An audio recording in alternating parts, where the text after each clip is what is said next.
तो भाई ये भविष्य वक्ता क्या जानकारियां दे रहे हैं, क्या बता रहे हैं, हम लोगों ने विचार करना चाहिए। वो कल की भगवान जिसके विषय में ये भविष्य वक्ता बता रहे हैं, वो कल की भगवान और कोई नहीं, स्वयं परमेश्वर रामपाल जी हैं। बहुत सारे भाई बहन कह देते हैं कि ये पवनदास अपने गुरु जी को विष्णु जी का 10वां अवतार बता रहा है, कल की बता रहा है। अरे वो कल की नहीं है, असल में उसका नाम है नीकलंक। नीकलंक जो राजा हरिश्चंद्र जी की आत्मा होगी, उड़ीसा के संभल नगरी में आएगा। वो तो बहुत लास्ट में आएगा। कलयुग 4,32,000 वर्ष का है, 4,32,000 वर्ष का। अभी तो खाली 5,500 वर्ष बीते, वो तो 2-3 लाख वर्ष बाद आएगा। अभी वो राजा हरिश्चंद्र की आत्मा पूज्य गुरुदेव जी ने बताई, वो स्वर्ग में बैठा है, अभी तो आनंद ले रहा है। वो तो लाखों साल बाद आएगा निकलंक रूप में, विष्णु का 10वां अवतार बनकर। अभी तो कलयुग ढंग से शुरू भी नहीं हुआ है। तो वर्तमान में जिस कल्कि की चर्चा हो रही है, तो दुनिया वाले पागल हैं क्या जो विष्णु के उस कल्कि अवतार की बातें कर रहे हैं? क्या उनको नहीं पता? लेकिन वर्तमान में जो कल्कि आएगा वो है इस कलयुग का भगवान, वो परम शक्ति, वो है परमेश्वर रामपाल जी, जो आ चुके हैं, प्रकट हो चुके हैं 8 सितंबर 1951 के दिन संकट मोचन बनकर। ये देवी देवता संकट मोचन नहीं है, हनुमान जी संकट मोचन नहीं है। असली संकट मोचन, संकटों का नाश करने वाला, विनाश करने वाला वो कबीर परमात्मा है, जो वर्तमान में सतगुरु रामपाल जी के रूप में धरती पर प्रकट हैं। इनकी शरण में आने से हमारे संकटों का मोचन होगा। तो ये है वो रियल कल्कि, यानी इस कलयुग में अवतार, इस कलयुग का भगवान, ना कि विष्णु का अवतार। वो तो लास्ट में आएगा। तो क्या कुछ कह रहा है ये भाई, विचार कर लेना। 2 मिनट का वीडियो है और सब कुछ ऐसे घटित होना है, सब कुछ ऐसे ही घटित होना है जैसे ये भाई बता रहा है। और बचाव का तरीका केवल सतगुरु रामपाल जी हैं, उनकी भक्ति, उनकी शरण है, दूसरा धरती पर नहीं है। तो कब होंगे, हमारे सामने कब आएंगे? तो ग्रहों की स्थिति के आधार पर मैं आपको एक बात जरूर बता देता हूं कि 2027 तक या 2027 के बाद में, अगर हम ब्रॉड वे में सोचे तो 2027 के बाद की ही बात लेते हैं कि 2027 के बाद में इस दुनिया को इस बात का पता तो चल चुका होगा कि आखिर वो अवतारी पुरुष है कौन।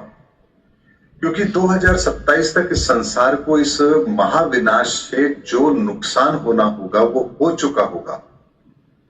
दुनिया अपने नुकसान को देख चुकी होगी, जनसंख्या में जो कमी आनी होगी वो आ चुकी होगी, महायुद्ध जो होना होगा वो हो चुका होगा, मानवता को जो नुकसान होना है वो हो चुका होगा। और ये धरती अब उस नुकसान की भरपाई के लिए अपने आप को तैयार कर रही होगी। ये दृश्य होगा 2027 का।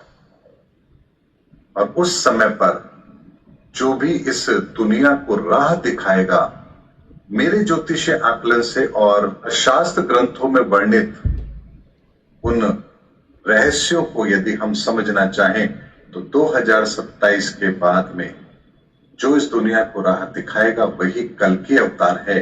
क्योंकि उसके पश्चात ये दुनिया एक नई विचारधारा को फॉलो करेगी। वो विचारधारा कैसी होगी, उसके बाद दुनिया कैसे चलेगी, लोकतंत्र होगा या कुछ और होगा, ये समय बताएगा। लेकिन 2027 तक ये दुनिया अपने त्रासदी को देख चुकी होगी और कल्कि अवतार के संदर्भ में जो भ्रम है वो भी दुनिया के दूर हो चुके होंगे। और 2027 के बाद दुनिया ये समझ चुकी होगी कि वर्तमान में कल्कि अवतार कौन है और उन्होंने इस संसार को आगे बढ़ाने के लिए, मानवता की रक्षा के लिए जो करना है वो क्या करने वाले हैं, किस तरह से करने वाले हैं, ताकि संसार का आने वाला समय सही रहे, मानवता सुरक्षित रहे और ये दुनिया प्रगति के रास्ते पर चलती रहे। ये सब कुछ होगा लेकिन 2027 के बाद होगा। इसीलिए कल्कि अवतार के संदर्भ में जो लोगों के भ्रम है, मैंने उस भ्रम को दूर करने की कोशिश की है। क्योंकि शास्त्रों में कहीं भी कोई बात लिखी गई है तो उसके पीछे एक बहुत बड़ा गूढ़ रहस्य होता है और यदि हम शब्द का अर्थ निकालेंगे तो कई बार अर्थ का अनर्थ होता है, लेकिन शब्द के मर्म को अगर समझेंगे तो उसके सही रहस्य तक हम जरूर पहुंच पाएंगे। तो भाई और बहनों, 2026 और 2027 ये दुनिया के लिए सबसे बड़े विनाशकारी वर्ष हैं। जो भी कुछ होना होगा वो इन 2 वर्षों में हो लेगा, और उसके बाद जो इस दुनिया को एक नई राह दिखाएगा, नया रास्ता दिखाएगा, वही होगा कल की भगवान। और वो रास्ता दिखाने वाला कोई और नहीं होगा।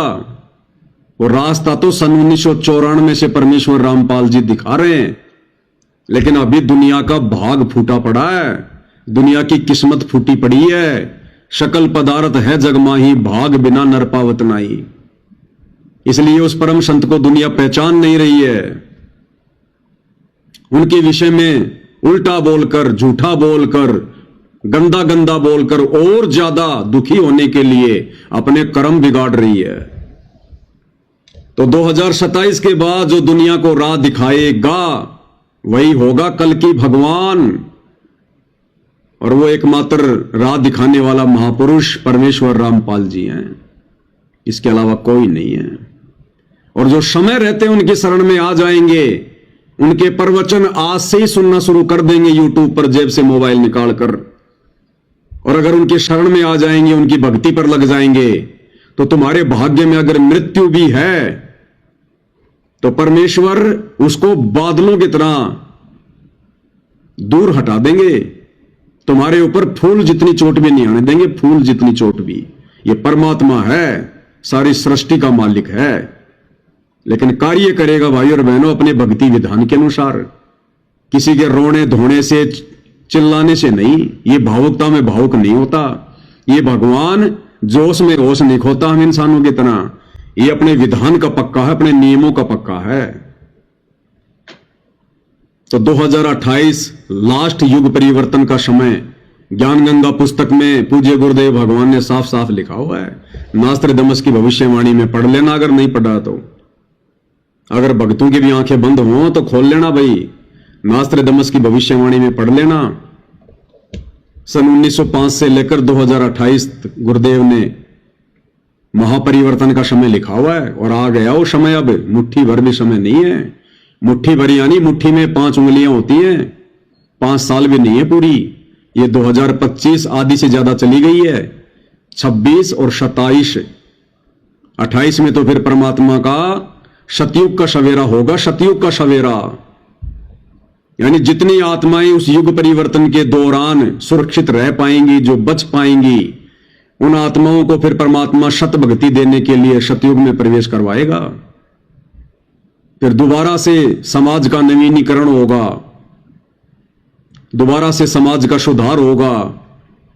जितनी भी जो ये दुष्ट आत्माएं होंगी, पाप आत्माएं होंगी, नास्तिक व्यक्ति होंगे, अधर्मी व्यक्ति होंगे, जिन्होंने इन 2 वर्षों में 26 और 27 में शराब पीना नहीं छोड़ा, नशा करना नहीं छोड़ा, मांस खाना नहीं छोड़ा, चोरी जारी डकैती ठगी भ्रष्टाचार करना नहीं छोड़ा, रिश्वत लेनी नहीं छोड़ी, बलात्कार करने नहीं छोड़े, उनके बक्कल उतरेंगे। बक्कल, ये प्रकृति किसी को नहीं छोड़ेगी। वो ऐसे जाएंगे जैसे गधे के सिर से सींग जाते हैं। क्योंकि 2028 के बाद सतयुग में केवल परमात्मा की विशेष धार्मिक और पुण्यकर्मी और आस्तिक आत्माएं ही प्रवेश करेंगी। इसलिए इन विषय विकारों से, नशे से, मांसाहार से, चोरी जारी ठगी रिश्वतखोरी मिलावट काला बाजारी भ्रष्टाखोरी जितना जल्दी दूर हो जाए उतना ही हमारा फायदा है। नहीं तो खुद तो डूबेंगे सो डूबेंगे, अपने परिवार को भी लेकर डूबेंगे। परिवार को भी, जिस परिवार को पालने पोषने के लिए आज हम ये चोरी जारी ठगी रिश्वत भ्रष्टाचार कर रहे हैं। हम युग परिवर्तन के दौर से गुजर रहे हैं। ये सामान्य दौर नहीं है, सामान्य समय नहीं है। सरकारों ने जितनी शक्तियां करनी थी कर रखी हैं, जितने कड़े कड़े नियम सरकार बना सकती थी बना लिए, लेकिन फिर भी ये कुक्रम नहीं रुक रहे। चोरी जारी ठगी नहीं रुक रही। आए दिन नए नए ये तरीके चोरी करने के, लोगों को ठगने के, साइबर ठग, ये बलात्कार करने वाले, झूठ बोलने वाले, रिश्वत लेने वाले, मिलावट करने वाले सारे कर्म कर रहे हैं। तो ये सरकारों की बस की बात नहीं रहेगी। सरकारें खुद फेल हो जाएंगी आने वाले 2-3 वर्षों में। सरकारें खुद फेल हो जाएंगी, अपने हाथ खड़े कर लेंगे। ये लोकतंत्र समाप्त हो जाएगा। वापस वही समय आएगा जैसे राजा राज्य किया करता था। ये सारी की सारी शासन की बागडोर, पूरे विश्व की बागडोर परमेश्वर रामपाल जी के हाथों में आएगी, परमेश्वर रामपाल जी के हाथों में। अगर राजनेताओं ने समाज का सुधार करना होता, यदि राजनीति से सुधार होना होता, तो आज ऐसी स्थितियां नहीं होती, समाज इतना नहीं बिगड़ता। हिंदुस्तान से ज्यादा साधु संत महात्मा दुनिया में कहीं नहीं है। अगर इन साधु संत महात्माओं के, इनके प्रवचनों से, इनके द्वारा ये बताई जा रही साधना, ये मंत्रों से अगर लोगों का भला होना होता, समाज ने सुधरना होता, तो सुधर लेता। आज हमारे भारत देश में चेले कम और बाबा ज्यादा है, लेकिन फिर भी कोई असर नहीं। तो अब आगे जो भी कुछ होगा, जो भी कुछ करेंगे, ये कल की भगवान परमेश्वर रामपाल जी करेंगे। इसलिए भाई और बहनों, अपना बचाव चाहते हो, सुधार चाहते हो, सतयुग में प्रवेश करना चाहते हो, तो परमेश्वर रामपाल जी के अति शीघ्र यूट्यूब पर प्रवचन सत्संग सुनना शुरू कर दो। नहीं तो भाई बक्कल उतरेंगे, बक्कल। ये काल और ये दुर्गा, ये किसी को नहीं छोड़ेंगे आने वाले समय में, किसी को नहीं छोड़ेंगे।